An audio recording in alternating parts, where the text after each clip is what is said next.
This is an after-school program podcast.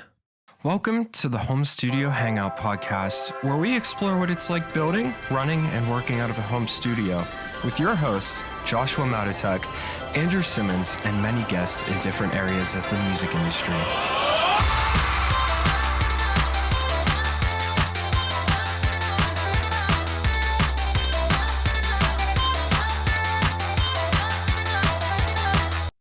And welcome back to the Home Studio Hangout podcast. It's your boy, Andrew, and as you will see, Josh is not here with me because as we went to record this, Josh found out that he has COVID, and it is kicking his butt. COVID for the second time. And it is kicking his butt today. So today, I have the pleasure of hanging out with my friend from across the country, Mr. Steven Kinsley. Yo, from what's Prescott, up? Arizona. Yeah, P-Town, Prescott, because we don't know how to actually spell / pronunciate words. Yeah. Skit. It's spelled S-C-O-T-T, but we say skit. Yeah, it looks like it should be Prescott, but it's Prescott. What's up with Josh kissing all those people and stuff? Dude, I don't know, man. He's just kissing everybody. Licking all the doorknobs, and he's out there. He's out there in Pittsburgh kissing everybody.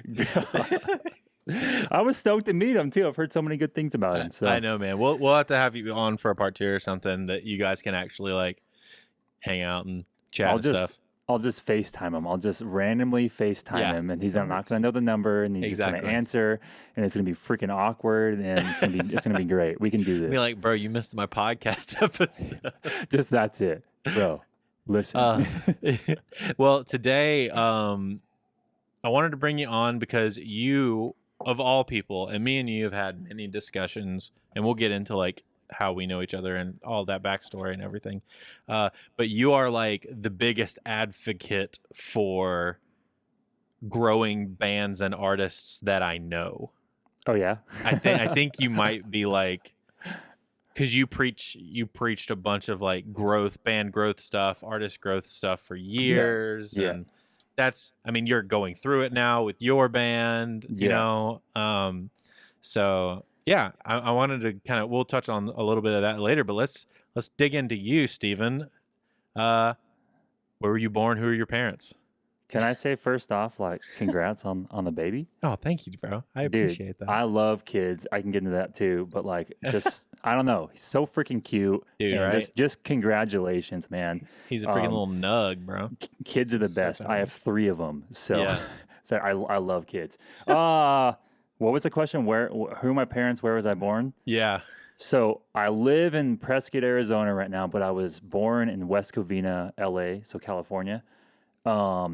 And I've lived there for about a year of my life, and then moved out to Arizona and have lived here kind of ever since. I moved out to Washington for about 5 years, and that's where you and I met. Yep. And not met, but met via online. Yeah. It's one of those. That period in your life is when I met you. Yeah, there you go. And then now I'm back in Arizona. My mom and dad, that's where they lived their whole life, was California, and they got tired of it and decided to come out to beautiful Arizona. And I love it here. I love everything about Arizona. So yeah. That's awesome, man. That's me. I'm definitely an Arizona dude. I think you're one of the, I think I know 3 people from Arizona. Yeah. And they're all really dope. It's you, the guy that does merch for Fit. Who's the photographer, dude? Yeah, the guy that does merch for Fit and the photographer. Okay. Yeah, he's their photographer too. He's awesome. I think I sent you his info. We talked that one time. He seemed pretty cool. Yeah, he's real chill. I think he's in Phoenix. Cool. And then the bass player for Convictions, my friend Daniel. That's right. He's in. I think he's on the south part of Phoenix, though. Dude, Arizona's weird because I feel like we don't have too many big bands, but we have a lot of just random members of people. For instance, I'm pretty dang sure that the dude, I always forget his name, but the guitar player from Every Time I Die, the brother. Yeah. He lives in Scottsdale, which is technically Phoenix. The one that wrestles. No, the other guy. The other one, okay. Because he's the brother with the singer. Gotcha. I always forget their freaking names. And then freaking the dude from Tool, Maynard, he lives in Jerome, which is I like did know 30 that. minutes from. It's just weird. Yeah, dude. but he's like a Yeah. living on the land hippie kind of guy. He's so weird, dude. I've seen him a handful of times. I went to his shop for the first time when I got back from Washington in Jerome, and it's a weird spot, man. But Yeah. I was like, dude, I can buy this Nirvana album for $20 less down the mountain than up here. Yeah. It's just weird. But yeah. What so let's kind of dig into obviously you're born Arizona, left, came back. What kind of let's start with the music side of things. What kind of got you into doing music, specifically heavy music? What got me into it? Yeah. Just what kind of got you into music enjoyment, and then also like playing and doing production and that kind of thing?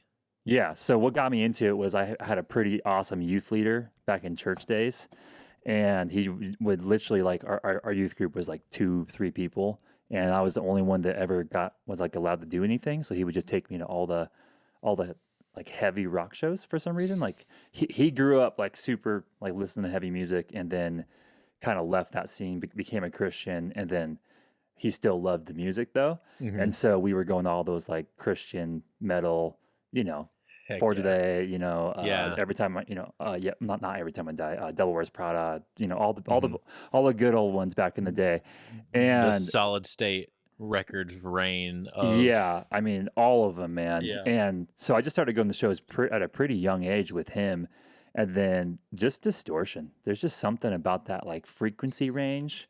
And then the low end frequency range of just a freaking kick and oh, dude, I don't know, just like something and about just it. the noise. Yeah, and like I never got into like honestly like the 8-string stuff or the 7-string stuff. Like I love that, but like just something about like kind of the era that you were referring to, just the noise, man. Like Chariot, just the biggest fan. You know that. Oh yeah. Big fan of Every Time I Die, yeah, I don't know, something about that era just lives in my blood. I can't explain it, but you're a hardcore boy at heart, man. Dude, I'm a hardcore boy at heart. That's kind of like the music that we are playing in Norwalk. So, yeah, and that's what I was gonna say. Let Live kind of probably falls into that a little bit too. Yeah. Let Live, the Chariot, that whole like noise core kind of genre thing that happened at the tail end of when heavy music was like crazy popular. Yeah. Just like feedback. That and just Cornerstone era stuff. Cornerstone. I never got to go. Dude, I always wanted to. Me and Jason I love talking with Jason when we're on the road about that era, because he was like, bro. And you're talking Jason from Wisdom. Jason Wisdom from Death Therapy. Yeah. Yep. So he was like, yeah, when we were in Becoming the Archetype, like we would play pretty smallish, medium to smallish size, especially in the early days. Yeah. But he was like, we would go to Cornerstone and play to like 3,000, 2,000 people. And it's like, as a relatively not well known heavy band in that scene at the time, that's huge. Yeah. People were literally just there because they liked music and they wanted to like mosh around and headbang and have a good time and meet people and learn about new bands. Yeah. See, the whole new bands thing is pretty cool to me, because like not that you don't find, I think you don't find that right now, obviously COVID, right? But like, I feel like there's like this itch about ready to happen, especially right after COVID, that people are just going to go to places just to find out about music again, for sure. Like we kind of lost it, but I feel like it's coming back. I distinctly remember the Devil Wears Prada becoming big because of Cornerstone. Oh yeah. Like them and like As Cities Burn. Like I distinctly remember like a bunch of these bands getting absolutely massive overnight because of some crappy potato phone like YouTube video. Yeah. That people were like passing around of like, oh, there's this new band, they're super sick, called the Devil Wears Prada, and they do like random like lyrics and they're nuts and they just sound like noise and it's so cool. And their keyboarder just rips off his shirt every single show. That's my favorite part, dude. The freaking keyboard. Yeah. What's his name? I'm terrible with names. No, Daniel was the drummer. I don't remember what the keyboard name was. Oh, but he made he it was for me, wild, dude. Just bro. one would note, play. and then he would just He one would play note. half the time. He was I like, love it. hit a note and just like rips his shirt off and just starts flailing. Bro. He's a hype man, dude. Every band needs a hype man. Every band needs a hype man. But yeah, no, it's like I distinctly remember like that whole era being really cool, like you said, of people like going out distinctly to find new bands and new artists, and it wasn't even a heavy music. I distinctly remember people were way more willing to go to shows to see openers. Like they would go to shows of their favorite bands to see the early slots to find more new bands, you know what I mean? That genre though, because like that was the hardest thing. It was like finding bands that you actually liked. So yeah, you would always go early because hopefully they would book it around that genre. Yeah, exactly. I freaking miss it. And like Cornerstone was an amalgamation of, I mean, obviously there was no like pop anything. It was like emo and hardcore and metalcore. Yeah. And like death metal. Dude, that was it. It was I miss the like early 2000s emo, man. I just freaking miss it so much. Yeah. Well, and like, dude, there's bands like bringing it back. There's I don't know if there's this band called Static Dress that me and my guitarist Andy are like really a big fan of. They're from England. Cool. They have this very like first album from first to last kind of early Emery emo sound. Sweet. That's like kind of modernized. It's really, really cool. You should definitely check it out. I will check them out. Yeah. Yeah. They just dropped a bunch of like singles. They were about to like explode onto the touring scene, and then COVID happened, obviously. And we'll get to the whole COVID thing. So you started kind of producing. Firstly, what made you move to Seattle area? Yeah. So I mean, technically, it's 2 hours north of Seattle. North. So what was it? It's a little town called Bellingham. Yeah. And honestly, so my wife was born and raised here, and I was technically raised here my whole life, in Prescott, Arizona, and and we just we were kids, we were like 20, 21, and we were just like, man, we want to just like experience something else. We want to move somewhere. And we've always loved the woods. We've always loved the green. We've always loved the water. And that's something that like you find it here, but it's very different. It's not as like, I find it hilarious that you're like, oh, I love green and I love water. And also I love Arizona. Well, which like most people just think like flat desert. Yeah. So I can get back to that. But like, I mean, the cool thing is about like where I live is I live in the high desert. Yeah. So there's still like, I mean, there's 4 lakes around me right now within like a 15-minute drive, if that actually. There's like the high desert, like woods. So there's still greens like right here. That we technically live in, the mountains. Yeah. But like we just wanted more. We wanted the most extreme part. We wanted to be sea level, right? So Bellingham, you have the San Juan Islands right there, which is they're the coolest things. And you had trees like you couldn't even walk through the forest because it was so heavily overgrown with like ferns and trees and like all that stuff. And you would park on your lawn for like 2 months, and then you would back up and grass would grow, like things like that. Like you just don't get in Arizona. And we just wanted a different experience, a different type of people, a different, it was really cool too, because we lived pretty much on the border of Canada, and Vancouver's right there. And I mean, everyone would come over to Washington because of the cost difference, and they would spend money and go to the malls and stuff. And dude, like no joke, I felt like I was in a different country like most of the time because there was so many different like races and people. And like that's really cool. I got in I love that stuff. I got in the coolest conversations with people with just different backgrounds and different upbringings, and like I love that stuff. Like I swear, like because I love my life, like by all means, but like if we didn't decide to have kids at a young age, we probably would have been like travelers or something, Nomads. Gypsies, bro. Me and you. Yeah.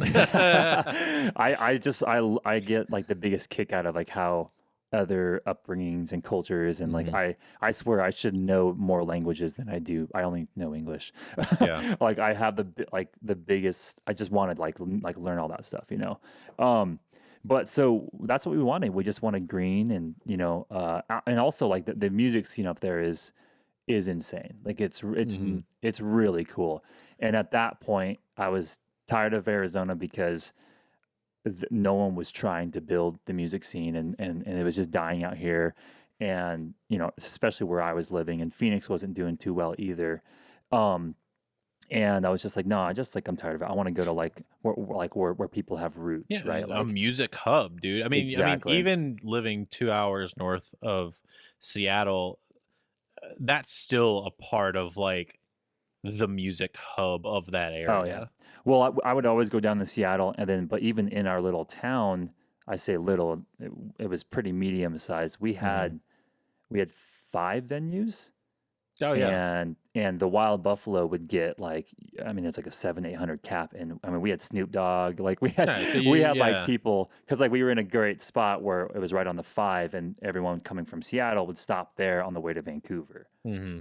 You And see they what I could do mean? like smaller shows or and sell out our area really easily. And dude, But it's within a 2 hour radius of either other major cities, so yep. make some money on the way. Yeah, no, and like you're a BC market, Hmm. but like that's good Oh in a yeah. lot of places because you're probably going to get a lot of really cool shows being in between. I mean, that's very similar to Greenville, like Yeah. where I'm at. Like we're a BC market, because we're in between. We're 2 hours north of Atlanta and Hmm. 2 hours south of Charlotte. Hmm. So yeah, You're right there. Yeah, it's the yeah, same thing. very. There's just a highway that connects the two of them. Yeah. So and we got a lot of awesome shows, and I just remember it was just cool being a part of like a smaller mecca of a Hmm. music scene. It was an experience that I really needed, and it's And you met kind a of, lot of cool people. oh yeah, I met so many cool people, and yeah, I learned a lot, and now I'm kind of bringing it back to Hmm. here. I don't know if you want to talk about that just yet, but Yeah, anyways, yeah. um, Well, so let's talk about the first part of that, which is like speak to the mindset of, because I mean a lot of, I'm sure, I mean, how many music cities are there really, right? There's LA, yeah, Seattle, 5 or 6, Nashville, yeah, Atlanta, New York, and Chicago, right? yeah. That's, and I guess there's some Texas, like Austin, I It just guess. depends on if you're like, yeah, well, Austin for sure. Yeah, Do the hardcore Austin's, scene in Austin. I want to live there. Oh, yeah, but like the music scene in all of those cities, regardless of genre, is big. yes. There are, depending on like what genre you go into, there are other places that you can kind of get into. So like in the hardcore scene, Boston's really big. Ohio is really big. Sacramento is pretty big in the hardcore Hmm. scene. Like there's some weird like outliers of some Florida stuff. Miami's pretty big music area, like in general. Hmm. But I whenever I think that, I think EDM for some Yeah. reason. Like I think EDM and pop music more than anything. Yeah. Um, so the majority of America is very far away from any kind of larger music scene, and even honestly like a C market. Like we Hmm. kind of got lucky that we kind of got to have our formative musical years in some like BC markets, Hmm. you know, maybe even D markets. But like some people don't even have that. Some people are like in the middle of Oklahoma Yeah. I was just gonna or say that Nebraska. it's kind of pretty much like west, or it's like coastal stuff. I know Yeah, you guys aren't really coastal. Well, kind of. You're we are, close. bro. We're 3 hours away from the beach. Yeah. Okay. Well, never mind. Jeez, Yeah. that's awesome. So yeah, it's kind of coastal. So all the inland like peeps, like they don't have too much. Hmm. But that's the thing is like, how many people listen to music? Is it just Yeah. the people on the coast? No, it's inland. It's everywhere, Yeah. right? So like there is a scene and there's a necessity for a music scene, no matter where you are, Hmm. and that's something that I really learned out in Washington. And that's what I was gonna say is coming from Prescott, Hmm. where kind of in your eyes, the scene was kind of dead or dying. I It guess was at it the was point when you were flat. leaving. It was done. It was It was dead. done. It was So on fire. super dead. Dumpster. The fire's out in the dumpster. Like it's that dead. Yeah. So you're heading out from there. So what are some things that you kind of learned, I guess, from the Bellingham, like 5 years of Bellingham kind of experience? And we can kind of get into music production stuff with that as well. So maybe like let's do this in like 2 sections. So let's say from a person that just a music lover and a person that wants to do the band thing, like what are some things that you kind of learn? And then from a music production side of things, like what did you kind of learn? So 2-parter there. So let's start with like the band side first. Okay. What was the question again? So like, so like from a person trying to do music, as far as being in a band or an artist or something like that. Yeah. What are some things that you learned from the like your years up there, kind of moving into an area that is a larger market, and then bringing that back to a smaller market, like to help grow and things like that? Well, so that's kind of, it's not hard, but I think it's 2 different things, because in a market, like in a music scene, you have to stand out. You have to be professional. You have to treat the sound guy nice. You have to show up on time. You have to show up early. You have to have professional gear. Like you have to play the game. Like your social, your website, your recordings. Like if you really want this, you have to stand out from the weekend band, right? You have to stand out from the jam band. You know, we want to just drink beer and hang out and be in the garage. And what I, have said in the past, like on my podcast, I used to run on YouTube and all that stuff or whatever, is that if that's your goal, then that's fine. But if your goal is to take over the world and be the next whoever and travel the world and do this as your career, you have to, especially in a market, especially even in a medium-sized market where there's bands trying to do this as well, because it's a competitive market, you have to be professional. And I don't take that lightly. The people that are professional, the people that do all those things to a T, they do thrive, right? Now, coming back to a dead scene, it's almost like if you do all of those same things, you will thrive no matter what, because you stand out, right?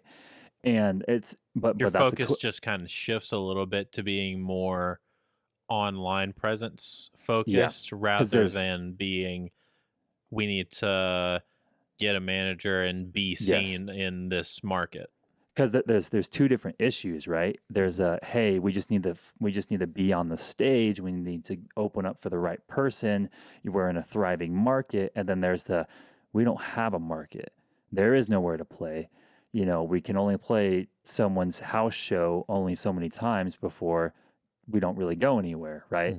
So it's perspective, and it's how do you go about growing this, right? So for instance, I'm starting a music venue, so I'm trying to curate a scene, right? But that's something I would actually say is, like, if you're a band in a small town and there is no scene, I would almost say make your own scene. Yeah. It sounds simple enough, but a lot of people don't realize that. They would rather complain and cry that there is no scene. And again, that was me. Like, I'm preaching to the choir here. Like, so I'm not beating up on you if you're listening to this. Like, I was the worst person. Like, I moved away because I was so angry and I wanted the easy way out. Well, now I'm back and there is still no music scene. And it's like my heart's desire to build it up here. And it's crazy because everything that I'm doing, and I'm sure we'll get into a sec, is it's already working. Like, I just heard last week, there's 5 bands being started because of the venue that I'm trying to start right now. That's awesome, dude. And it's like, if you, and I hate this term, but I feel like for this specific situation, it matters, but it's the whole, like, if you build it, they will come. Now, I think that's the worst business model you could ever freaking follow in your entire life. Yeah. But in a small town with no all ages venues where kids are moving away left and right because they just want things to do past 6 p.m., if you build it, if you make it a destination, if you make it stand out from 2 hours north, south, west, right? So all the big cities, they will come. Yeah. right? Give them a place to be, give them a place to hang out. Yeah. So, yeah, no, I totally get that. Yeah, I mean, obviously, from a business perspective, that's a terrible move. Terrible. Don't But even. when it comes to if there's literally nothing there, yeah, that makes sense, because if 6 p.m. hits, everybody's going home, or worse, 6 p.m. everybody's not going home and they're out getting in trouble being stupid, and that's what happens here. And also, I should say, if you build it and then have proper marketing and branding, they will come, right? Because that's the issue. Is like, yeah, you can open up a freaking coffee shop or a freaking bakery, and have one client a day, and that's it. You have to have proper branding and marketing. You have to sell yourself as a part of it. You got to, like you said, you got to play the game. You have to play the game when it comes to that kind of stuff. And that's even with band stuff too. You have to have proper marketing, branding. For sure. Someone needs to see your shirt and go, holy crap, I know that band. I remember hearing them. I remember seeing them, blah, blah, blah, blah, blah. So we'll pause on the band stuff and we'll come back. Let's talk music production, because that's how you and I met. Yes. Was doing music production stuff. Brian Hood. Yeah. Shout out Brian Hood and Chris Graham and the Six Figure Crew. I think they're rebranding to the Six Figure Creative now. Are they? Yeah, they're rebranding. They're going more broad than just home studio. They're gonna be like the creative podcast. Crazy. Which is like great for them. Yeah, super sick. Yeah, I mean, how many episodes are they in? Like they probably need to do something. Yeah, they're like 200 something episodes or something like that, talking about studio work. Yeah, it's crazy. No, that's kind of how me and you met, was doing production. And so so we talked about kind of you and bands and music and stuff. Like, where was the in production for you? As far as like how I got started with all that? Yeah. So like, how was it like, I'm in a band and I want to do this? Or was it like, bands around me want to do this, or I have Logic, why not? Yeah. So pretty much I've been recording, not the best stuff, but I started at like 12, 13. I've always had this desire. I actually, no joke, have like a mental illness that makes, I'm not even kidding you. It's called auto processing problem. And it makes me focus on sound. So like the kid in the back of the classroom who's tapping his pencil, I would rather pay attention to him rather than my teacher. So like a snare drum hit, it makes, I almost get obsessed with it, why it doesn't sound good, or why the mic placement or this or that, or the compressor isn't, and so like, it's weird. I literally so I started this when I was just a kid, and, fast forward, we're in Washington. I'm a provider. I have 2 kids at the time, and, we just got out of the hospital with our middle child. She almost died, pretty much. I don't know if I told you about that. I know. I came in after that. Yeah, she had this super quick. She had this rare. She caught this rare disease from the dirt. Crap, I don't want to freak you out, dude. Pretty much you can get it from 0 to 6 months. I'm sorry, 0 to a year, and it lives in the dirt all over the world, and it's called infant botulism. And so we let our child, again, just let your kid play in the dirt. It's okay. Like it's very rare, but we let her play in the sand, and she got this disease from it, and she pretty much, everything failed on her, and the last thing to fail, it was like holding a rag doll. It was terrifying. And the last thing to fail was her lungs. And so luckily my wife, I was dead sick at home watching our oldest, and she was at the hospital, and the doctors were just like, oh, what a cute little baby. Yeah, let's get some stuff. And then all of a sudden her lungs failed. And so, like she got ripped out of the room. They shoved the tube down her throat. No joke. The priest walked in to my freaking wife and was like talking to her. And I'm like, I feel terrible, because no one should have to go through that alone, right? Yeah. So air vac to Seattle. She's good. I mean, she pretty much stopped breathing a bunch of times. She flatlined a bunch of times. It was terrifying. Like she almost died like 3 or 4 different times. And 2 months later, we were out of there. healthy as can be. It was a super awesome blessing. It was a godsend. It was straight up him, honestly. And now she's healthy as can be, has zero issues with all that. And that's like super unheard of too. Like she's 4. That happened when she was 6 to 7 months. And so pretty much right after that, I was in this crap job. It was a recycling plant, and I hated it. I no joke. I don't want to get too much into it, but I just worked with there was one person that was awesome, but I just worked with some really, really bad people. And I hated it. I couldn't go back. And I literally was like in tears telling my wife, like I gotta do like this, like, you know, like this life is too short, right? Pretty much. Like my daughter almost died, like went through this big thing. And she's like, well, why don't you just do this? You're really good at it. You're getting side gigs right now, because I was getting side work from it. And she's like, just go full time, just do it. And so like, I pretty much needed her to say it. So she said it, and I've never quit anything in my entire life. And I quit that job. I like didn't even go in. I called them and said I quit. And that was the first time I ever quit anything. And then I just freaking dug deep heavily into production, into mostly, well, I already had all my production stuff, but like I just dug into like the more business side of things. And that's where I learned a lot about business. That's where I found out about Brian Hood and, you know, all those people, and Graham Cochran and all that stuff. And really was like, then kind of my heart for bands kind of took off from there as well, because I realized how much of a need for business in bands is like a thing, right? Yeah, I remember a lot, because so for those I think I've talked about this before on the podcast, but I've never like explicitly said it. Me and Steven, we haven't called in a while, but we were part of a mastermind group, and that's where I met our friend Chris Davis. Shout out the boy.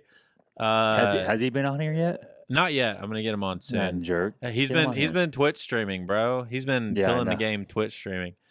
But so it's like us two and Chris and our other friend Chris Bowman, who I also need to get on, and then Mike Dwyer, Tiki. Dude. Like Mike is a stud. I miss Mike, dude. Monster, bro. He's like your quiet like killer, you know, like everyone else is talking and he's just over there freaking killing the game. I know, man. I love him, dude. He's crazy, dude. He gets such good like insights and stuff. Like he does. Oh, hey, I tried this thing, or hey, this weird obscure plugin is like super sick. He made me buy that mastering the mastering the mix plugin. That's like the reference plugin or whatever. I bought that because of him as well, bro. Freaking changed the game. Changes the game. Yeah, especially on your low end, like when you're mixing in headphones and stuff. It helps you so much check, like making sure you're not just going way overboard on your low end or not enough. I love checking like other people's work. Yeah, like I checked a bunch of like old Chariot stuff and like some other stuff, and I was like, holy freaking! They just did this and they just pushed it and like -5 loops. Yeah, what? Yes, get it. Slammed it all to the master. Piece of duct tape on your freaking. Yeah, exactly. I love it, dude. I think it's awesome. But the point is, me and Steven are part of this mastermind group that hasn't met in a while because everybody got really busy. We were doing good, and then COVID happened, and then we just kind of like stopped. But it's funny, we got insanely busy because of it, almost like. Yeah, we did. No, all of us were getting busy at the same time. Stu was in there too. Shout out to Stu, who was a late join. Never met him. Yeah, dude, you were never on the calls at the same time. Met him. You always miss each other on calls, but he plays bass on Thursday. Yeah. But yeah, good friend. No, we all started getting busy like at the same time. It was like February hit. We all started getting busy, and we were like, hey, we're probably going to have to take February off of calls because I don't think anybody's going to have time. Mm-hmm. And then the world shut down, and we just all stayed working. Mm-hmm. Like we just didn't stop working. Yeah. I'm like, hey, let's start a business.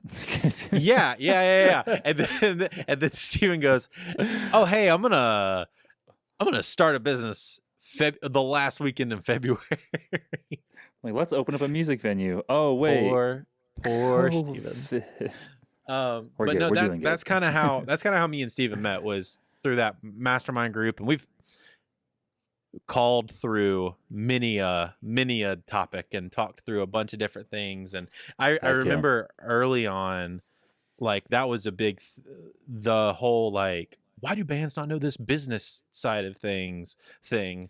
And it was cool because you had people like Chris in the call going like, they do. The ones that do well know this stuff. Yeah. The ones that don't are the ones that don't make it. Yeah. And it's really, obviously they're like outliers, but they're outliers for everything. But for the most part, the bands that have their crap together, the artists that have their crap together, are the ones that make it, as far as business wise. Yeah. So yeah, mixing. You were doing mixing and mastering. Were you tracking at that point? I wasn't. I don't remember you ever. I had the option to. I had like bands begging me, and I had this dude that was like, "Dude, just use my studio." I was right next door to him. Rich, just a rad dude, and I just didn't. I just was having so much fun mixing and mastering, and I was like, I don't want to. Yeah. But yeah, no, I didn't. Yeah. So, and you just jumped full time into mixing and mastering. Yeah. On not necessarily a whim, but kind of out of necessity for your mental health. Necessity, yeah, for my mental health, for my family, like everything changed. It was awesome. Like I just got happier, and my whole family, like everything changed. It was just good, you know. Yeah, yeah. And I would say then necessity. So, and we can talk about this moving back. I remember me and you had tons of conversations about like you prepping to move back, and you were like stressing about moving the business, and you were talking about, all right, you were already kind of remote the way you were working, so that helped a lot. But a lot of what you were doing also kind of relied on you being able to have in-person conversations to sell yourself in that, like, Washington area. Yeah. So, moving, you were like, oh, I don't know what I'm gonna do. Like, I gotta have these conversations. But I think you had already booked like 3 bands before you even moved, if I remember correctly. Yeah, and they all fell through. Yeah. So like, but then I remember you booked Narwhal, like, was one of the first bands that actually came to you when you moved back. Well, they were one of the first. Because I remember you talking to me. I remember seeing. Well, I was in the so I did all their mixing and mastering when I was in Washington, and then when I recorded them and tracked them and did all that, I was in the band technically. Okay. So I was like, I'll just do it. They like offered to pay me in the beginning. I was like, no, that's not how this works, you know? Yeah. And like, so I'm like, no, this is what I'm bringing to the band. Just like you bring this and you bring this, and So, but no, like, when I moved back, I was afraid. I was like, well, how is everything going to work? Things change, stuff like that. The market's really small. Like, that was a huge concern. Yeah. I mean, the cool thing is, I was remote, and I was getting a couple of jobs from Australia and Texas and, Florida. Like, I had some jobs coming in left and right, but like, I wanted to move more into like the tracking and kind of get more stuff, which is definitely way more in person. Right. And I had 3 jobs booked, deposits, everything. And literally got here, and they're like, yeah, we were tired of waiting for you. We just decided to go with someone else. All 3 of them. And I was like, dude, I moved like a month after we booked this. Like, what do you mean tired of waiting for me? Like I'm normally like a month, 2 months out as it is. Yeah. Like, And so I was mostly stressed out about finding a spot and like getting a good location and blah, blah, blah, this and that. And so, so actually the production side of things kind of took a dump, even like the freaking international stuff or like, just internet-based stuff kind of took a dump. And I ended up finding myself getting on more in like the production, like video side of things. And I picked up a couple gigs, just like, no joke, dude, like using my phone and a gimbal and like a clip-on like lens, like booking like doing what is it called? Like content material, like based stuff, like for social, and doing like business coaching stuff for like local like businesses and stuff. And finding just like, man, I just love business. It doesn't matter if it's for the band, if it's for, a recording studio. I just love, and I love branding and marketing and like the whole social aspect as well. And so that's where like the video production stuff really took off. And again, mostly just focused on like doing like social based stuff, like for social media and stuff and whatnot. And then, audio stuff would come and go, stuff like that. And it never really got too crazy. I did start churning away a lot of work because of my venture that I started now. But yeah, like moving to Arizona was just a weird thing, because there is it's this whole thing of like, why would I pay you $5,000 to do a whole album or whatever, or an EP, when I can just go buy a Mac? Yeah. And like I had to like fight through that and figure that out, and then take more online jobs for mixing and yeah, it was crazy. It was a weird time. So yeah. We've had this conversation. Who's Virgil? I don't know. Who is he? I don't know. So yeah, your studio is Virgil's Sound Den. Yeah. Your brand, your studio brand, the brand and studio side of things is Virgil's Sound Den, which is kind of where everything's. I mean, your shop is called the Den, so kind of based off of that. Yeah, kind of a riff on that, which is cool. Yeah. Your YouTube channel is called that. And my name's Steven. And your name's Steven Kinsley, exactly. So and like your podcast was called that. It was called something else, and then it was called that. It was Learn from the Pros. Yeah. And then it was Virgil Sound and Podcast. Yeah. And but then you nixed that and just went full to YouTube. Which did you leave all of those episodes up? Oh yeah, I still pay. So that's what I was gonna say is, if you're listening to this and you enjoy this kind of content, Steven did a bunch of really great episodes. Thanks. I really enjoyed listening to him, man. Learn from the Pros, and I think it's under Virgil Sound Den Podcast still. Yeah. You can go find it. He's not putting them out anymore, but he's backlogged some really interesting conversations with a bunch of really cool people, like our friend Chris, but then also your friend that played your drummer friend, the drummer for hire friend of yours that did like Being as an Ocean stuff. Yeah. He was the hired gun. Yeah, Being as an Ocean. Gosh, some other huge bands. Yeah, he's big in the rock kind of space. He did a run for somebody. He jumps on every now and then with Silent Planet. Like he gets around. He does some cool stuff. And if you don't know anything about hired guns, like that is a whole world of and craziness. That episode was a really cool, kind of enlightening episode on that side of the market, because I do it a little bit, obviously, like with Jason and like a couple other bands, but that's not like my main source of income, right?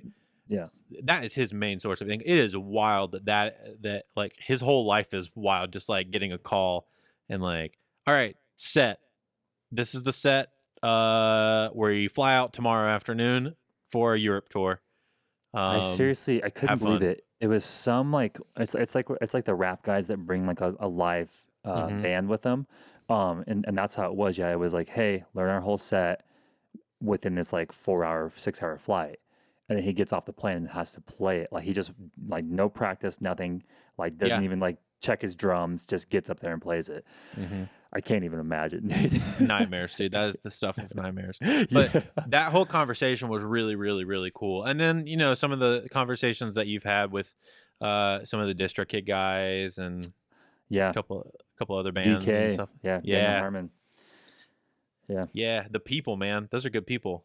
Them's good people. I mean, and the connections that I got from that podcast too, like, that was worth its weight in gold, dude. Like, DistroKid still sponsors all of my stuff. That's awesome, dude. Yeah, and Daniel and I are great friends. Like, he buys my merch all the time. Like, he's just bro. Shout out your YouTube, your DistroKid link if you want. I ain't getting paid, but distrokid.com/VIP/Virgil's Sound Den. for what is it, 7% off? Yeah, your first year signing up. Yeah, first year signing up, 7% And off. it's only in like $20 a year after that. Like it's wild, stupid. dude. And then all the things like, because you do a lot of the like payout game, right? Like the points, dude. and stuff. That's like half of how I get paid nowadays. Is I make a couple $100 a month just in points that I work with clients on. So cool. It allows me to bring my price down to a level that they feel like they feel more comfortable paying, but also the back end of works for me, and it incentivizes me to help push the product, and because you want it to do well, because the more streams you get, the more earnings, the more get, payout. right? Exactly. Yeah, and you deserve it, because as a producer, you should get points anyways. Oh yeah, for sure, for sure. The people that don't, that's stupid. Yeah, dude, you totally agree. I totally agree. It's so true. I honestly should have got more into that, and I just didn't. This is actually something really cool that I started doing with my band that I think people should do. And you mix for your band, right? You do all your production for your band, right? All the stuff. Yeah. So same. So as a fellow person who does production for their own band, firstly, why do we hate ourselves? Yeah, I know. Because I'm way more picky with my own band stuff than I am with anything else that I work on. Yep. But on top of that, what is it like from your end? Because so we do similar-ish music. I'm post-hardcore, you're more hardcore, so it's similar. Mine's a little more singing than yours. We actually talked about this, and we kind of we just decided that we are like post. Really? So you're just going to go with the post label? Because we still have like our melodic-y like stuff. Yeah. Like, we go hard. Yeah. But like we like drop it, and all of a sudden it's like. And you do like the spoken word kind of thing, very like touche amore. Not as much, but I do. Yeah. You have love it in touche. there. Yeah. It's just in my bones. Yeah, but I'm saying like that is a part of the identity of the band in some aspects. Did you hear our new single, by the way, Offended? Bro, I need to get, no, I just saw that it dropped, and that you guys dropped on Friday. Yeah. Yeah, I just saw that it dropped. I'm gonna pull it up and listen to it in a minute. I think as two guys that produce for their own bands, I think we need to have a conversation with people that want to produce for their own bands. Like warn them, or well, warn them, but also like, so this is something, and you can speak to this too. So really quick, did you want me to tell everyone where Virgil's came from first? Oh yeah. Sorry, we started on that, and then we started going down another place. Yeah, talk about Virgil's sound. I'll make it really quick, and if it's more of a business move than anything, pretty much everyone in the West Coast, like it was like Pacific Northwest recording, or 123 recording, and I know Brian, Hood did that as well. But like, I just didn't want something, we were in a very hip area, and I wanted something that stood out. And so there's this like painting that I had forever, like this old 1900s dude that looks all cool and vintage. And I would always tell everyone that I was my great grandpa, Uncle Virgil. And so was not at all. No, not at all. That was a lie. I found that my buddy found that picture in like a dumpster or something, and like gave it to me. And it was like it has a sick frame and all that stuff. And so pretty much I gave that picture to my tattoo artist out here, and his name's Tony. And I was like, "Hey, can you do something with this?" And he's like, "Yeah." So he made that little icon. Yeah, the pinup version with like tattoos all over his face and stuff. Yeah. And then I was just like, I just want something different. I don't want recording in it. I just want Virgil's sound in. There's a lot more that came to that, but that's why I did that. Then also why I did it is because I wanted it to be bigger than myself. Like if for some reason like I was like, "Here, son, this is yours now," or "Here, like I'm going to hire some people to do this, and I'm going to take more of a bit more bigger of approach or whatever," I could do so. Right? It wasn't like Steven Kinsley recording or something like that. And you feel like you have to be a part of every session. Yeah, because that's still the goal. Is like I'm getting so busy, man, that like I would love to like my assistant now. I would love to him to like take over some videos and be like, "What's up? My name is Devin from Virgil Sound End," and just now it's not where's Steven. It's this guy just works for this company called Virgil Sound End. Yeah, no, right? That makes total sense.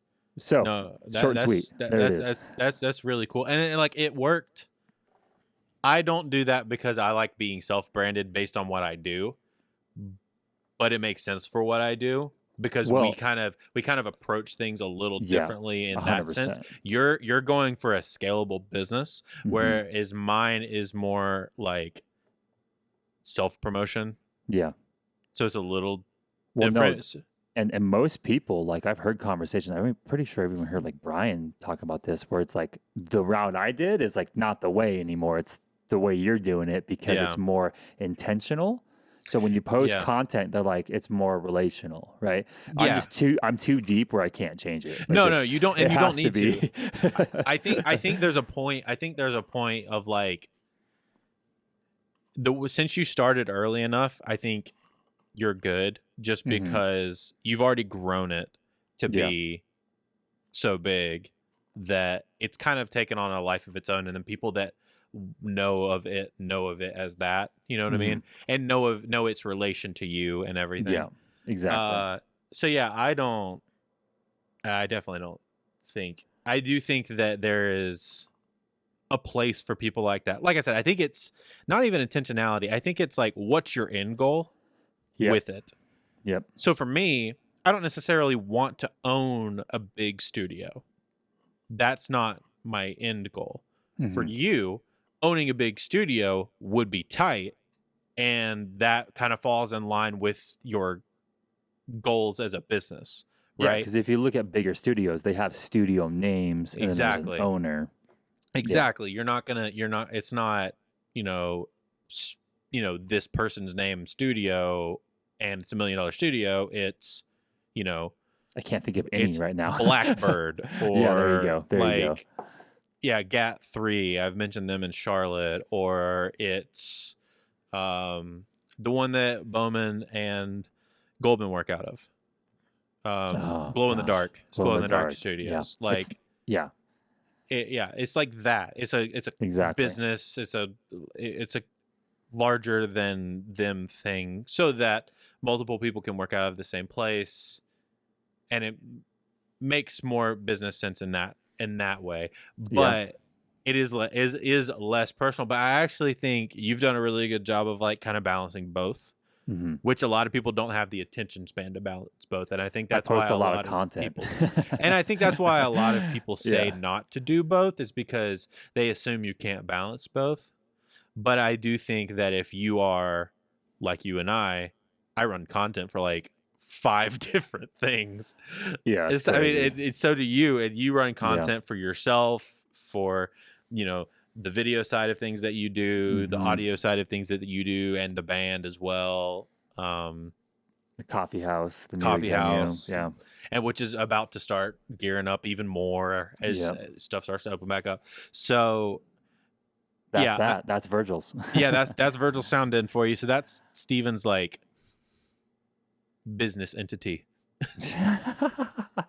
That's big Steven. There you go. But yeah, so let's talk about being the producer for a band, and then we'll come back to like all of the other stuff you do, because you do a lot of things, man. You do a lot of things. You wear a lot of hats. I do. I love hats. Yeah, that's true. That's what I was gonna say. You wear a lot of hats, both physically and metaphorically. I do a lot of things. Yeah. So let's talk about band, like self-producing as a band. I think it's a great idea, especially, honestly, I think if you're in a band in 2021, it's almost expected for you to have at least one person that knows how to record in your band. Yeah. They don't have to be the greatest thing in the world by any means, but they need to be able to make a demo and make a demo mix well enough for you to kind of get the idea across. Yeah. I think that is like that. If you don't have that, you're not even at the bar of starting. Yeah. I would agree. Because people have to hear the idea to like take it to the next level. Well, it's easier for people like me and you, like even as for me as a producer, to be able to hear their idea and say, okay, well, I get where you're going. I know how to make it better. Or if like I've done that, or if you're just mixing it, like it's easier for you to work with just better stuff. Mm-hmm. You know, over the last like 5 to 8 years, I'm sure self-recording quality of bands has just like gotten so much better. Oh yeah, yeah, it's blown up. And I know that was kind of part of some of the things that you did was kind of teaching a lot of that as well. Mm-hmm. On your YouTube channel. Yeah. I just have a heart for helping people, dude. Mm-hmm. Hey, that's the best way to be, though, man. Like, I just want to help bands. I want to help bands record themselves. I want to help bands grow in my own local community. I want to help people build a scene. Mm-hmm. You know, I don't know. I think I just like helping people. So, yeah, I think, what would you say is let's build a bass recording package for people here. Oh gosh. Let's build a bass recording package for people. So we meet a new band and they're like, all right, well, this person is gonna have their job be recording. What do you think they should get, Steven? What should they get? Let's talk some gear. We actually talk gear. Oh man, here. We're not afraid of it. Oh, dude, I am not a gear snob at all. I know.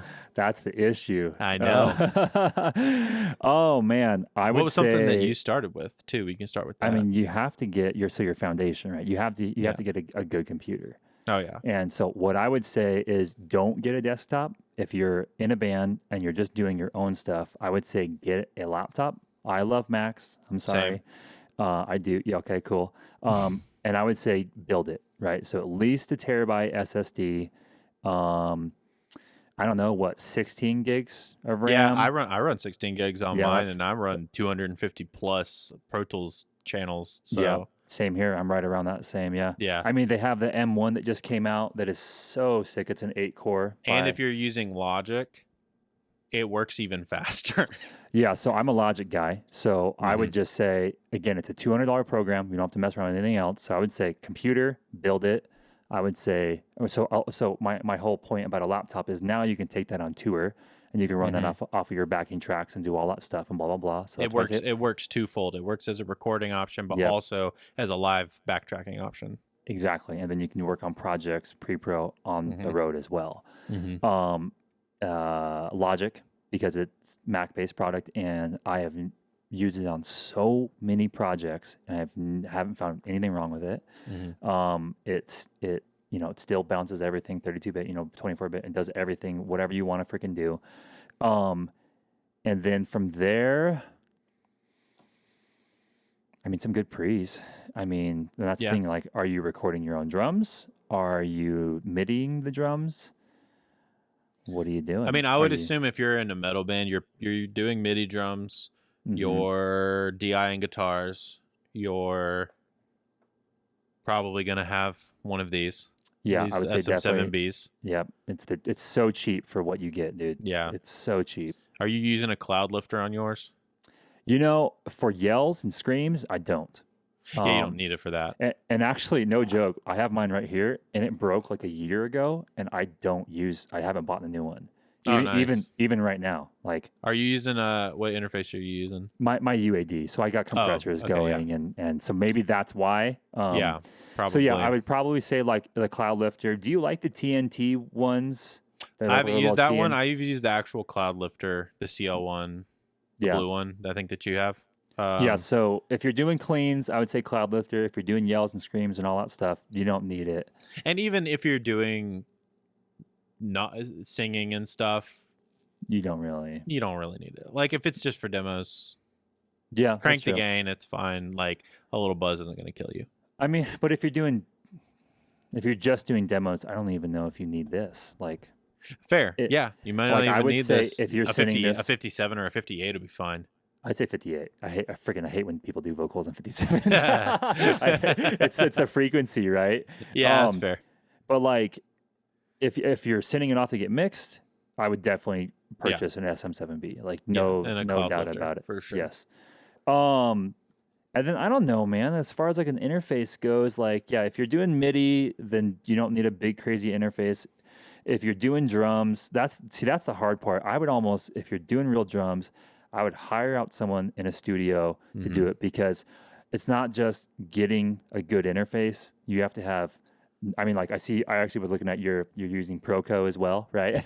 You have to get good cables. You have to have good mics. You have to have a good room. Like there is so much involved.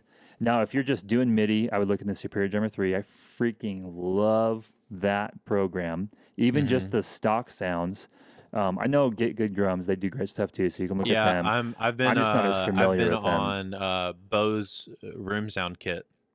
Okay. That's what I've been. That's made it on multiple different records.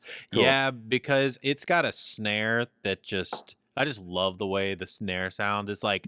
It's tuned high, but it's like got that like deep ballsiness to it. You know what I'm talking about?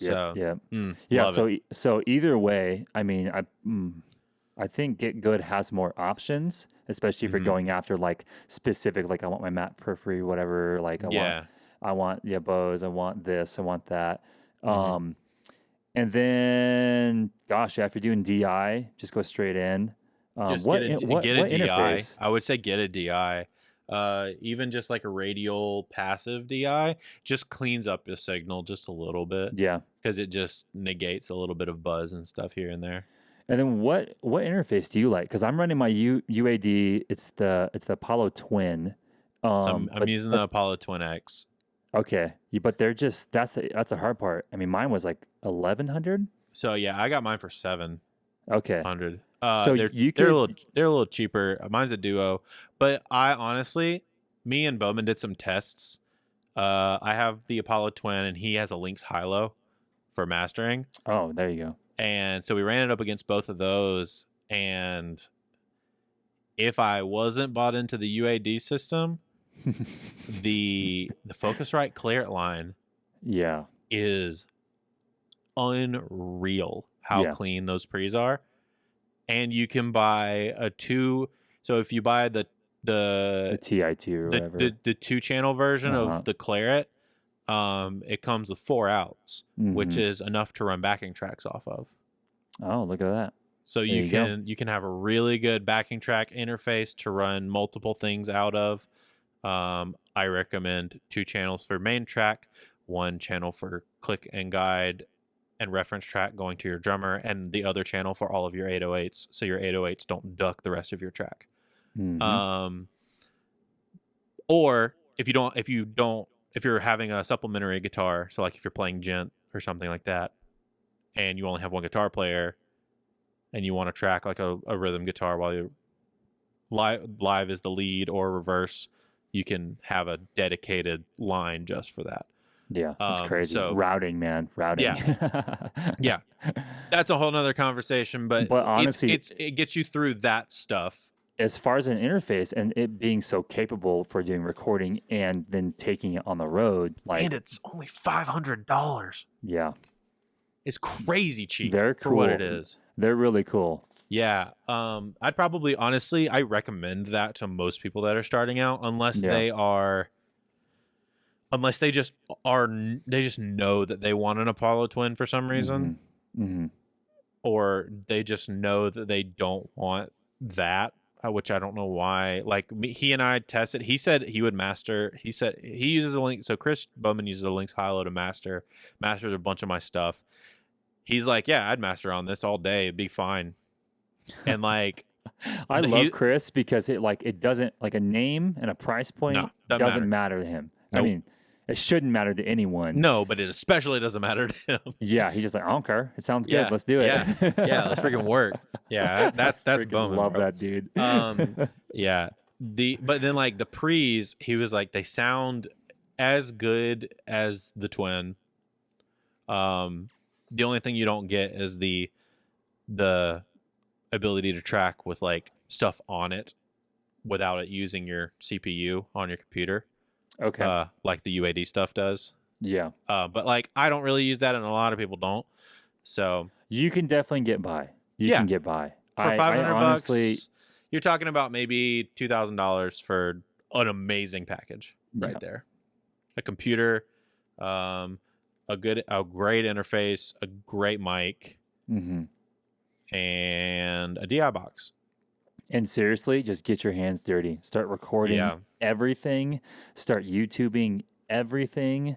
Yep. Every time you have a question, just do it. Learn all your quick keys. That freaking is the way to do it. Hotkeys are... Yeah. Learn how to edit and just go, and you're going to fall in love with it, man. You're going to... Yeah. I wanted to talk about that because I know me and you... It's weird that, like, it's rare that, you know, the guys that do production are all full-time are also the guys in the band that also it is. are also in a band that they do production for. So, so let's kind of talk about, we talked about the whole, you know, studio stuff enough. People get it. Let's talk about some coffee, bro. Oh, no. So you had the great idea of starting a new business in March of 2020. Hey, no. It wasn't March. Okay, so let me tell you the story. Okay, because I don't know the whole story. I've only gotten clips of this, so that's the thing. Is like I called you whenever you guys were building out the space, and you were like, "Hey, I can talk for like 5 seconds, but I'm meeting a plumber or something like that." Freaking busy, dude. Yeah, dude. So give me the story. We're still building it out. It's a freaking nightmare. It's stupid. But pretty much, it wasn't March. It wasn't February. It was technically like, so we moved back, and I was like, how is there still not a venue here? Oh, and actually to go back even further, like 2 years before we decided to move in Washington, I was like, it'd be really cool, babe. Talk to my wife. She's like, what? And I'm like, it'd be cool to open up a music venue in Prescott, because I don't think there is still one there yet. She's like, yeah, that would be cool. Too bad we're not going back, right? I'm like, right? And then like 2 years later, we're moving back, and I'm like getting my studio figured out, everything, like blah blah blah. And then I started just doing like recon. And so there's this guy in Phoenix. His name is Psycho Steve, and he is a 40-year vet booker. And so he owns this venue called the Rebel Lounge. It used to be the Mason Jar, which is a famous venue where like Nirvana's play. Like, you know, it's really cool. There's some history there. It's not too big, but it's like world renowned, right? Big as far as like well known, yeah. It's like 150, 200 cap probably, but it's just such a cool little venue. But so he had this like cool like talking event where like he was interviewing one of my good buddies from American Standards. His name is Brandon Kelm.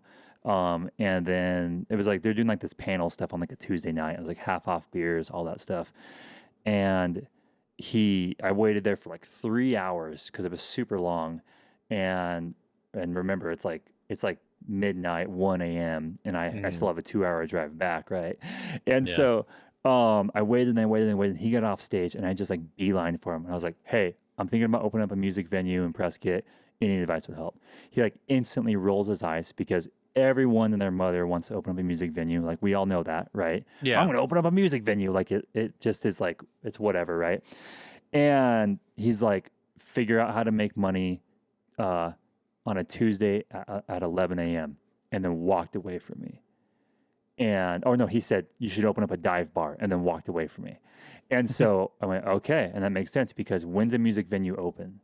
You know, Friday, Saturday. For like 4 hours. Sometimes Monday nights, right? Sometimes, well, you have this like 6-hour, 4-hour time to make money, but you still have to pay bills. You still have to pay your employees. You know, the bills just don't stop because you're only open 16 hours a week, right? Or 8 hours a week. Like the bills still come. So you have to figure out how to make money. So I started doing a bunch of recon out here in actually mostly coffee shops because I was like, I always thought it'd be cool to open up a coffee shop as well. And so like I would go with my laptop and I would sit there all freaking day, every single coffee house, and I would just tally mark every time someone would walk in. And I would kind of notice like, oh, like that person, has got like, you know, has a coffee, or that person has a coffee and a scone, or that person has, and I average it out that at 11 a.m. on a Tuesday, Wednesday, Thursday, when people are supposed to be at work, right?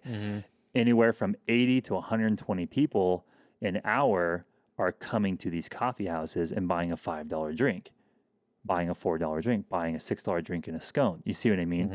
And so I was like, holy crap, the money's there. So then I said, okay, I'm going to open up a coffee house, music venue, and I want it to be for the youth because there's nothing to do out here if you're like 16, 14, 17, heck, even like 20. There's nothing to do out here. Even 25, there's nothing to do out here. Just go to the dive bars and hang out with the dude who's lived there his past 40 years. But so I was like, okay. And then I wanted it to be like in that whole culture, the tattoo, the heavy music, the skateboard community. So we have a big old half pipe in our backyard is where our patio is. So our whole motto is coffee, music, skate, create. And so at that time I was like, okay, do I do this alone? Do I get a business partner? Do I pull out a loan? Do I find someone who can help fund this? And so my good buddy, Michael, his mom actually passed away and left him a big chunk of money. And he was like me, in and out of jobs, working construction his whole life, stuff like that.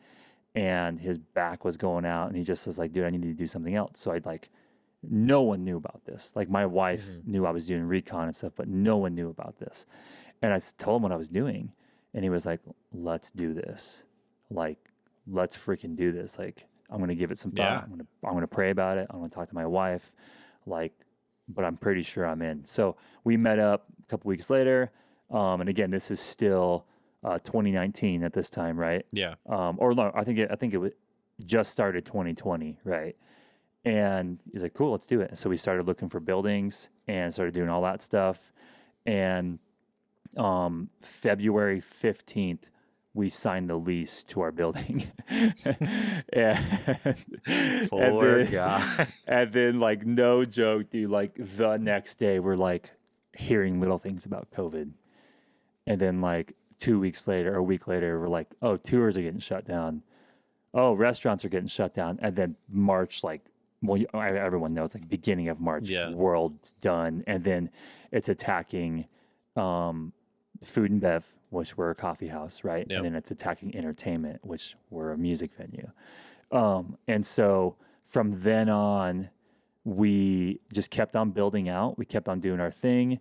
We went through a handful of different architects because of COVID. One took off to the woods and we didn't know and wasted like 4 or 5 months of our time. The second one, his grandpa actually passed away because of COVID. And it was just terrible, but that also took out like 2 or 3 months of our time. Found a new architect. She's still taking forever. The city's kind of kicking our butts. But cool things are happening. Like we're still here. We're still doing it. It's been over a year. And like, did you see the whole Vans thing at all? Yeah, I was going to ask you about that because I don't know what happened. I just know that it did happen, which is so sick. Yeah, so it's actually happening right now until May 11th. But here, let me backtrack just a little bit. So like we did a Kickstarter, it was successful. We let the whole world know about it. Our freaking town literally bangs at our door every single day, asking us when we're going to be open. They're so excited for us. And then we're actually having a fundraiser for us from a different coffee shop we're pretty stoked about on the 4th. That's awesome. And then, the whole Vans thing happened. So pretty much I heard that Vans was doing this thing called Foot the Bill, and it's where they come alongside of companies during kind of this crazy time, and they help them pay their bills, right, by selling collabs, shoes, and T-shirts. And so I made a video like I do, right, all that social media, all that content stuff, and because you had to fill out the form and make a video. And so I submitted it. And like a week later, I get this call. She's like, hi, is this Steven? I was like, yes. Like, who's this? Right? Like one of those phone calls. Yeah. And she's like, oh, this is Megan from Vans. I'm like Vans? Like the Vans? The shoe brand that I've worn like most of my life? I seriously haven't not worn Vans since I was like 5. It's like, anyways.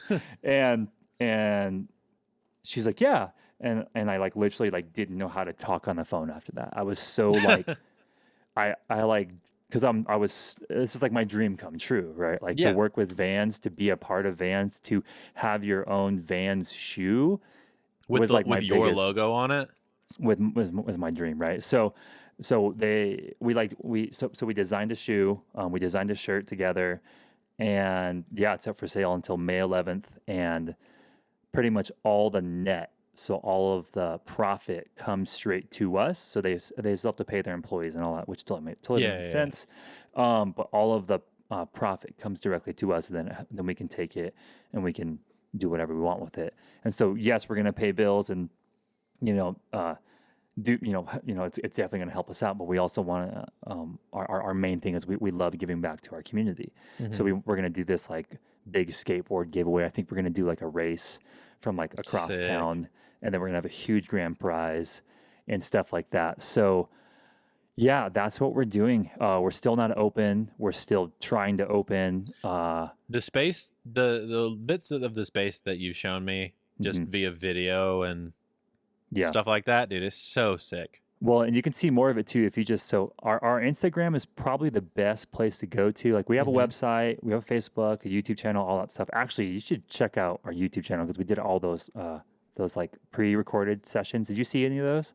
Yeah, I did see some of those. I saw you guys specifically. Okay.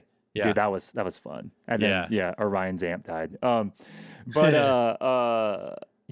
our Instagram is @thedenaz. Mm-hmm. And you can check it out there. Yeah, our rooms, and see, that's our thing, and that's kind of what I was talking about earlier. Is like, we definitely made this like a spot to come and hang. Like we made it. I had the word. I just forgot it. But like a destination. So we definitely made this a destination. So you come here and you sit and you stay here for a while. Like it's definitely a destination. You come see a show and you stay for a while. And it's crazy because just from making it like that, and then our content creation and like our branding, especially our branding and who we're trying to appeal to, like our target audience, dude, we are blowing up. Like people in Phoenix are losing their minds, dude. Yeah. Like I have promoters calling me. Like I had one for sure say that like he's out of California. He's like, dude, you can have all my Arizona gigs. Heck yeah. Well, and like the thing is, dude, you're on the California side of Phoenix. Yes, we are. We're not that far away. Well, it's cool because like we have, so we're on like, so California, so bands can come down the coast. Yeah. They can hit up Phoenix, and then on their way back up north, they come straight through our town. Because most of the time they go from Phoenix and they'll go to like Utah, New Mexico, or Utah, or Nevada. Yeah, they'll go up to Las Vegas. So it's just a little like they just take a left and they come, and then actually most bands will eat lunch in Prescott and then keep on going up to Vegas or to New Mexico, or bands want to see the Grand Canyon, right? So they'll like come through our town. So we are on the perfect tour line as well, and kind of doing the same thing as the Bellingham thing, right? Getting all the bands as they're going to the next city. It's like Chris Davis was saying, it's like it's a day off show. Yeah, which is perfect. Everybody needs one. Yeah. And no joke, we can't do it right now, but in the future, I want to put like a washer and dryer. I want to do like a shower. I want to do bunk beds as well, like in a back room. So it's like, you can come here at 2 or noon, do whatever you got to do, play that night, spend the night if you want to, take a shower, and then leave. And so it's like it's a memorable thing. Skate the half pipe. You know what I mean? Like, well, and that's how bands go. No matter how big they are, that's how bands go. I want to play this venue. Like when they talk to their booking agent, they go, this venue treated us really, really well. These people treated us really, really well. I want to play there if we can make it work. So and like Chris, what Chris was saying, he's like, you wouldn't believe like how many like the little things that matter to like a touring musician, like a clean bathroom that matters to a musician that's touring. Yeah. And it's funny, it's like we as like consumers, we don't think about that because our bathrooms are normally clean, but like or we'll go to that dive bar show and like, oh, it was funny, it was dirty, it was cool, like there were stickers everywhere, there was pee on the ground, wasn't that crazy? But that's every day of a touring musician's life. Yeah. So if you can just clean your bathroom, you can have a good venue. Yeah. Well, and not to mention if you can offer them coffee or a meal or, and provide them more than just the show. Like I think you were at one point, I don't know if you're still talking about this, but you had talked about like maybe videoing pieces of the show for them to use as content later, doing like a podcast episode or some sort of video podcast interview with them for them to post as content or something like that. We're still that's definitely something we still want to do, and we're still trying to do that. We just haven't done it yet because we're not open. Obviously. But like content is a huge part of our, like, we're actually calling it one of our income streams. So we have our coffee, we have our music, and we have our merchandise that is an income stream. And our whole media team, all of our content, we're actually looking at it as important. Like we're gonna have a legitimate like media team. That's all they do. And so the idea is that each band gets, 20, 30-minute podcast, episode video, YouTube podcast, like interview based. And then within that video, we're going to record, mix, master, do the whole thing, their whole live set.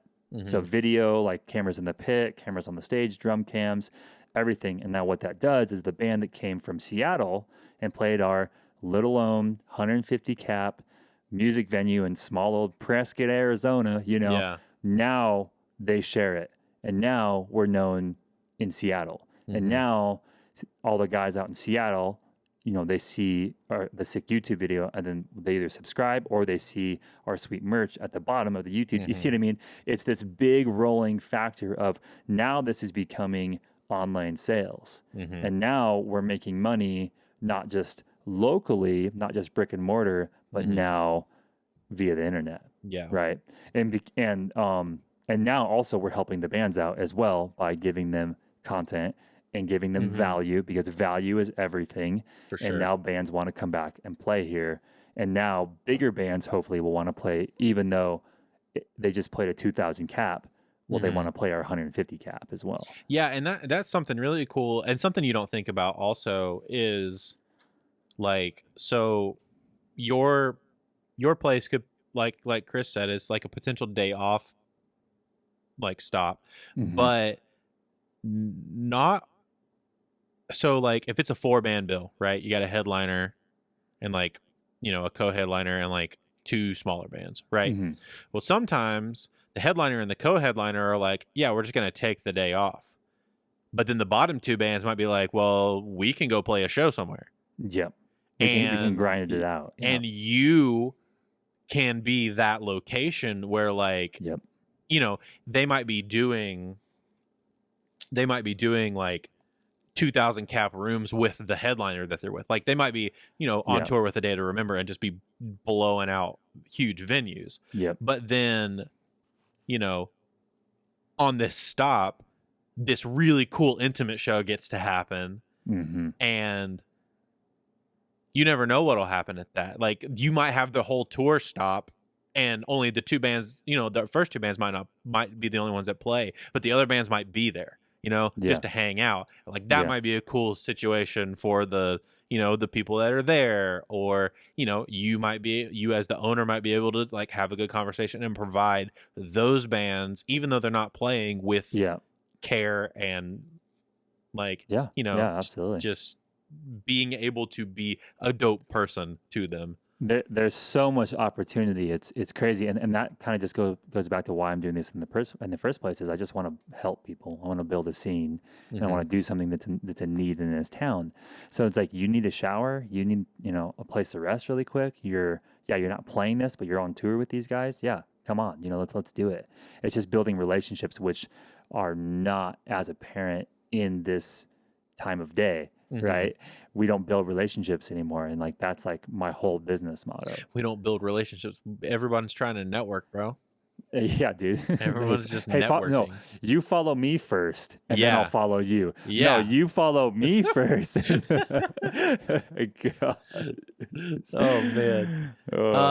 So yeah, I'm gonna link both the YouTube channels, the Den's YouTube channel, which has some really dope live sessions from a bunch of cool bands. Oh, dude, they're freaking awesome. You got American Standards on there. Yeah. I missed that. One of them, or two, a couple of my favorites, Qualicazzi's, Marrow. Holy crap, they were so good. Ugly is another really good one. Yeah, American Standards was good. Obviously, NRWHL, right? That was fun. We actually like did a circle thing. It was cool. I was driving a bug. They were just super fun. So we plan on doing more stuff like that as well. That's super sick. And then on top of that, from a band perspective or from an artist perspective, because it looks like you had an acoustic artist or two, right? Oh yeah, we tried to appeal to kind of again, like not everyone, but like You had a music rapper? that you can't find, in this town. So hip hop, rap. There's some country stuff we did, some like acoustic-y stuff we did, and a lot of metal, a lot of hardcore. Yeah, because Um, that's your sweet spot. That's my thing. But like, the hip hop stuff was sick. Oh, KNGS, right? okay. So good. Seriously. If you're into hip hop at all, like rap, oh my gosh. He's out of Washington. He actually, no joke, booked a family trip around coming to That's play so this. sick, He dude. was like, I'll do anything. I'm like, can you be here this day? He's like, yes. That's so sick, dude. He just wanted to play. Yeah. So go through those and watch those if you're listening to this. Those are really cool. And then obviously we're a production podcast. We're a home studio podcast. We try to talk about everything because everybody enjoys, people enjoy, content and people in general. I think I enjoy, learning about people like you and Yeah. seeing, an interesting growth of sorts. But, if you're coming here and you're like, yeah, but I need some production tips or something like that. Steven's doing his top 15 plugins right now. Oh yeah, right now. Yeah. On Virgil that's right. Sound Den. You just dropped a video today. Yeah. Which one was it? The Ozone one. Oh, that's right. Yeah. Yeah. I record all them. I give them to my assistant and then I move on to the next thing because I have way too much going on. But yeah, that was a fun series. So I'm doing every Thursday, I do a video. It's normally based around Logic, but I do is like mixing and recording tips as well. And then every month I do a 15 video series. Okay, that's really cool. Yeah, so it's normally the end of the month. So however many 15 days until the end of the month, that's when it starts. So it's either the 15th or the 17th or 16th. And yeah, these are my top favorite plugins. There's a lot of saturation plugins on there. I freaking love my distortion, dude. Of like how many saturation plugins Of your can name? saturation plugins, what is your favorite currently? Because Josh is a saturation nerd. So I you would and him, have you to and him, say- you and him could talk for days on that. The J37 by Waves or the Rat Pedal. It's called Raw by UAD. Okay, yeah, it's their rap pedal Oh. for the amp. Dude. No, it's Yeah? it's a pedal, yeah. Yeah, it's like a pedal. And Yeah. I use it on everything but guitars. Like it's Dude, I bet that thing sounds dope on vocals. yes, and it's very specific, right? That's like saturation for you. Like it's Yeah, not yeah. for everything. Like it's for specific things. But like down the hall, crazy echoey, Or like going scream nuts, vocals, and you just want to like, megaphone, yeah. like megaphony stuff. Like do that Rat Pedal. Josh Excuse turned me. me on to this. Listeners of the podcast will know. Josh turned me on to this saturation plugin called Thermal. It's by Output. Yeah. I've heard of it. I haven't used it. It's on sale right now at time of recording for those that are. It should still be on sale for another little bit. You should go snag it. It's freaking sick. Okay, I'll do it. It's kind of like Saturn, where it's band specific. Like so, you can get really. It's like frequency band specific Yeah, okay. saturation. Yeah, You can do some really cool stuff with it. cool. Want to see And my the- latest thing that I want to do? Yeah. I just got this bad boy modded. See this? Oh, the Big Muff? Heck yeah. He put the LED in the B right there. Oh, that's cool. And then I wanna actually start tracking vocals like through it or like reamp through it with like vocals and stuff. Yeah, that And would be then cool. He got I gave my so I have a pedal guy that does all this for me. I gave Yeah. him this like little old Supra dumb thing. What And it's Oh, a the Supra. Supra distortion. thing? Yeah. Okay. And this thing sounds mean actually. And like I want to do the same thing. So I'm kind of like digging into some like not like the most proper like routing because it obviously Carter into XLR. But it's Yeah, like when you're shoving distortion, like you don't really care about signal all too much, right? Yeah, It that's just needs fair. to sound mean.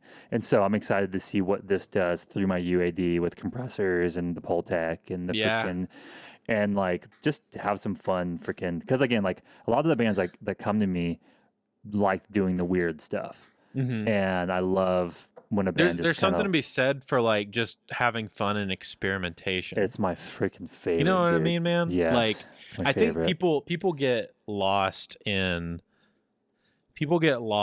like, I say get lost in the sauce when it comes to you know, well, one is the that's not the proper way to do things. Yeah. We're supposed to route it this way. I am not that person at all. Those guys hate me, dude. Oh yeah, exactly, dude. Like, oh my god. but like, where's the fun in that? We got There into is no this to fun. have fun, Yeah. right?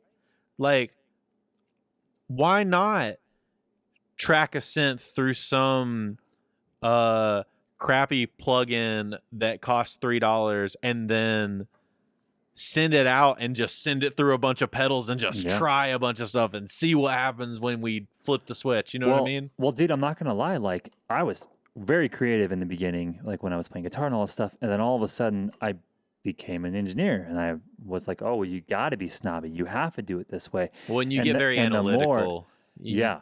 And the more that I like would dig into like my favorite engineers and how they do things, and I was like, dude, like, who's that freaking girl that like, she's like, well, she's a lady. She's like so freaking famous. She like plugs things into cheese and like, what's her freaking name, dude? Like potatoes, and she like blows up things. And like the more that I like realize like these people that I are have known no for idea their, who you're talking about. I'll figure it out, dude. She's amazing. She's worked on like Pink Floyd and Led Zeppelin, like big projects.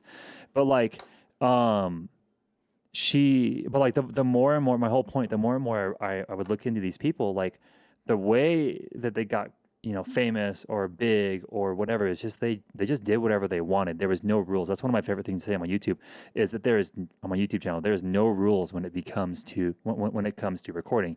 Yes, there's like really good like things to follow sometimes, like you know what I mean, like good. I can't think of the word, but like when it comes down to it, just mess around. Try things, have fun. Like there are huge records out there that if you realize what they did, it would like put a bad taste in your mouth if you're one of those like pencil pushers, right? But it's like, no, that's the reason why that album went gold is because they did weird things that weren't on the last 10 records they did. Like that's my biggest fear is that people copy and paste from their last record they did. Dude, people are just downloading It's hard. downloading Axe FX presets and downloading Kemper profiles, and Don't do it. And see, that's my thing is like yeah, I use Superior Drummer 3 like it's no one's business, but like I stack those drums. I export them. I freaking saturate them. Every job, every band deserves its own sound, right? And you should do fun, cool things with it and just try. I'm mixing an heirloom record right now.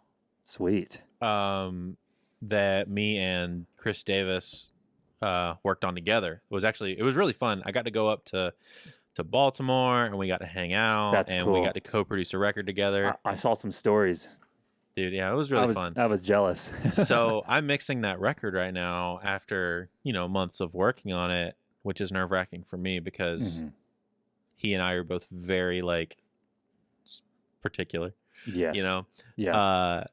But yeah, I mean, it's been going really well, and he gave me some samples from that I'm only going to use. I'm really excited because I'm only going to use these samples on this heirloom record, and they're from Lance Prank, who did the Alpha Wolf record. Sick. And they're the Alpha Wolf samples. Crazy. So that's pretty cool. So yeah, that was because that was a band that they referenced. So he got me some samples from that record for me to use and layer in. Yeah. For all the drum stuff that they tracked already. So it's like, yeah, it's gonna be super sick. I'm very excited. But like once I use those, I might just erase them from my computer because I don't want to. They're so cool that I know that I will use them a lot. Just be like me and forget where you put it. Yeah. Where did I put that? I'll just make new ones. Bury them deep in some really obscure folder in the wrong place. Just leave them in your recents. Yeah. Dude, yeah, just leave awesome. them only in my recents or in my downloads, and I'll accidentally erase them eventually. Yeah, or they're so far down that you won't even. Yeah, exactly. No, yeah, I think No, I that's something that me and Jason, when Jason was on the podcast, we talked about that a little bit too, where it's like the creativity and the, you know, the sense of art and the sense of trying stuff is like, I think is coming back a little bit. Mm-hmm. For a while it was gone, and it's still kind of gone in lower levels, but like, you know, you see people just trying stuff for the sake of trying stuff. Yeah. That new Bring Me the Horizon record is what we kind of cited as like, they just went for it, dude. They just tried a bunch of stuff, and it sounded really cool. It was really different. Hey, we're gonna get this guy that did a video game soundtrack, and he's gonna be the main synth producer on this whole EP. That's awesome. I didn't know this. yeah, they got Mick Gordon that did the Doom soundtrack. Okay, cool. So all of the crazy sounds and the super cinematic stuff is like a lot of his work. That's crazy. See, I think there's a line, right? Like people that are like copying, pasting, and they're doing like very the same thing as the next person because they want to be signed so bad that this is in and they have to sound like this, which that does work, but it's almost like you're selling your soul, right? Because you have to be okay with, in my opinion, you have to be okay with playing this every single night, right? Yeah. And then like I think the line where it's like, okay, now that there's people that are just like, because like that's the thing is like I was actually just talking to a band about this. Like, how do you think those people that made this one sound that you're trying to copy get known? Is they tried something different. They tried something new, right? And that's how they got big. It's because they did their own thing. Yeah. So it's like this hard thing of like, I want to get signed. This is the safest route, kind of. But then but like I always lean on let's just do stuff. Let's just make stuff in the studio and let's get creative and let's try weird things. And see what happens. I have this one buddy who's like one of my best clients ever, and he's just a vocalist. I do everything for him. I do all of his drumming, his bass, his guitar, all that stuff. And he just lets me do whatever the hell I want. And he's gnarly, dude. He's like Marilyn Manson-esque. Sick. And it's like, it's cool. We're actually doing more of like a deathcore-ish thing right now. Because he's like, I don't know, I'm kind of feeling this. I'm like, let's do it. But like our last couple things have been like more like Queens of the Stone Age type of stuff. Oh, that's really cool. And it was like so fun. So I have a guy like that, and it actually pushes me as a producer same a lot because I have a guy like that hits me up. He's a big fan of Jason. So I work with Jason, obviously. So he hit me up about doing production. And he'll send me like his ideas, and they're off the wall. His name's like Wayne. His name's Wayne. Yeah. But they're like very off the wall and super industrial. Yes. Like it's cool. Very industrial. Like it's very European sound. Okay. Cool. Which is super interesting, and for me, I don't get to make that kind of stuff a lot. So it pushes me in this direction of like, oh, I am free to just kind of throw paint at the wall, just try a bunch of stuff. And there's a sense of freedom with that with me when I do post-production a lot, because that's what they're coming to me for is like, me to just try a bunch of stuff because they don't know what to do. So at least I know, what stuff to try. But for him, it's like 100% free because all he does is he gives me like, I kind of want it to sound like this. He gives me a bass part and like some vague sense of synth ideas, and I go okay, and then I build everything out and send it back to him, and he's like, sick. Let's go. And then I mix it. That's awesome. Dude, heck yeah. But yeah, being I think having a sense of freedom like that is, like I said, is missed. Have you listened to Jason's the new Death Therapy single that they dropped? I haven't. I need to check this out. Dude. So actually, really quick, I got a meeting in 10 minutes. Yeah, no, you're good. I was about to start wrapping it up. Do we have time for like one more question, or what do you think? Yeah, we're gonna wrap it up in a second. All right, sorry. I was gonna get you. I was gonna get you to do a top or some artist stuff in a second. Okay, cool. But you should totally check out Jason's Oh no, I will. That sounds good. Death thing. Therapy. I'll do It's it. very cool. New Death Therapy single. It sounds very much like, I don't even know what it sounds like. It's really weird. It's out there. There's saxophone in it. What? Yeah, it's crazy.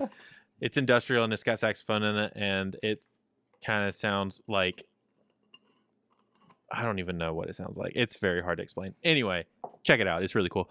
Yeah. No, I was gonna say, give me if you had to give me for a budding artist or band, what's one of the biggest business things you see them lacking? Branding, and I'm going to do marketing as well. Okay. Because so many of us, and I will loop that in because I'm kind of going through it right now. We just want to play music. Like I just got done mixing and mastering our whole 12-song album. I don't want to do anything else but play music right now, you know? But acquiring a good brand that speaks to everyone, or not everyone, your ideal client, and then marketing that properly is the biggest thing that I see. Even, and I'm not talking quality video, I'm not talking quality photos, I'm talking just proper insight on and focus on what they're trying to do. Right. So for instance, like a brand, what's a brand? Look at the Nike swoosh. Like you can see that Nike swoosh anywhere and you know it's Nike. Right. So people should be able to see your logo or like, so for instance, NRWHL, our name is our logo.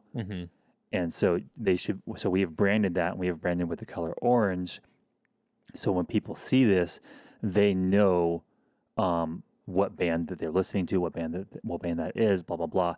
And it actually is already working. Like I get bumped into all the time that are like, oh yeah, you're in that band NRWHL. I love your sticker. I love your, like it happens, right? All your merch, right? It needs to go with those 3 colors that you picked for branding, right?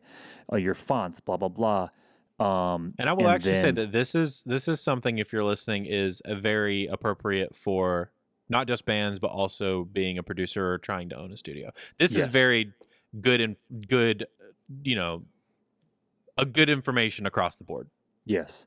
And then marketing yourself properly. So picking your ideal client and then producing some type of content. And this helps out in a number of different ways. One, it obviously just gets your name out there, right? And then 2, labels and, you know, managers and stuff, they want to see that you're busy. They don't want to see that you're actually lazy. So we were just talking about Chris Davis, and he is live streaming, right? He's doing Twitch stuff, like killing it. Like that's a form of content, right? Even though it's under him, like it's still like, you know, it's still very Texas in July based and very the Ghost Inside based, right? But like these important, I guess, and even like booking agents and stuff like that, they want to see that you're not just being lazy. They want to see that you're trying to grow your brand, that you're actually, here's the key word, investable, right? So if your band, if your business doesn't work out, you fail, guess what else fails as well? Well, their investment on you. So if you're everywhere, if they go to your website and it's like purple, then they go to your freaking Instagram and it's red and black and all these weird photos, and then you have 18 different fonts and 14 different logo icon things, and you're just puking up a bunch of beer and laughing at each other, you're actually not investable. It's a big churn off. But if they go there and everything's professional, your link in bio is professional, your Instagram, your website, your YouTube channel, your streaming, like everything is like really, really thought out, really professional. All your SEO, right? Your search engine optimization on, it's always a mouthful, on your website. You know, I don't want to overwhelm anybody, but like it's a road, but you have to start somewhere. So make sure that you have a good brand, you know who your ideal client is, and that you can market yourself properly with some type of social. Is that good? I think that's perfect. No, dude, I think that's perfect. And I want to point that people back to your Learn from the Pros episodes and stuff like that, because a lot of this stuff you do go into very deep detail. Yeah. And what I can do as well is I got 2 links, one for the den and then for like all my Virgil stuff. Yeah. I can send you, they're both hyper follow links. So they have everything, the podcasts, if you want to see our website for anything, my YouTube channel, like everything. I'll send you both of those. That'll all be in the description of podcast episode, both in on your podcast player and also on YouTube if you're watching there. Dang. That's cool. Yeah. Sweet. Dude, thank you so much for coming and thanks hanging for out. having me. I freaking miss you. We need to do another meeting again. I know. It was good to catch up. It was good to catch up, man. It was good to see you again. I haven't seen you since you pigtailed your hair. Oh, that's a newish thing. I just started doing this like last week, but I think I'm just gonna kind of go for it because I'm at the point where if I don't do something with my long hair, I'm gonna cut it off. Oh, and you don't need to do that. That's your I don't want to do that. Yeah, that's my. There you go. And brand consistency. I don't know, man. I've always loved the the pigtails and stuff, and I think I'm just gonna go for it. So sick. Well, dude, thank you so much, everybody listening or watching. Thanks for coming to hang out. And if you learned something, go say hey to Steven. Steven, run your socials real quick. My personal is @stay_mental, which is my Instagram. And then, gosh, I mean, that's pretty much as my personal. Virgil Soundin is @Virgil Soundin. The Den is @TheDenAZ. Again, I'm going to give all the links and everything so you can find everything. If you do have any questions, you can hit me up via my email, which should be in that link under Virgil Soundin. But it's steven@virgilsoundin.com. And I love talking to people. I'm pretty busy, but if it's an email, I can kind of get to it whenever I want.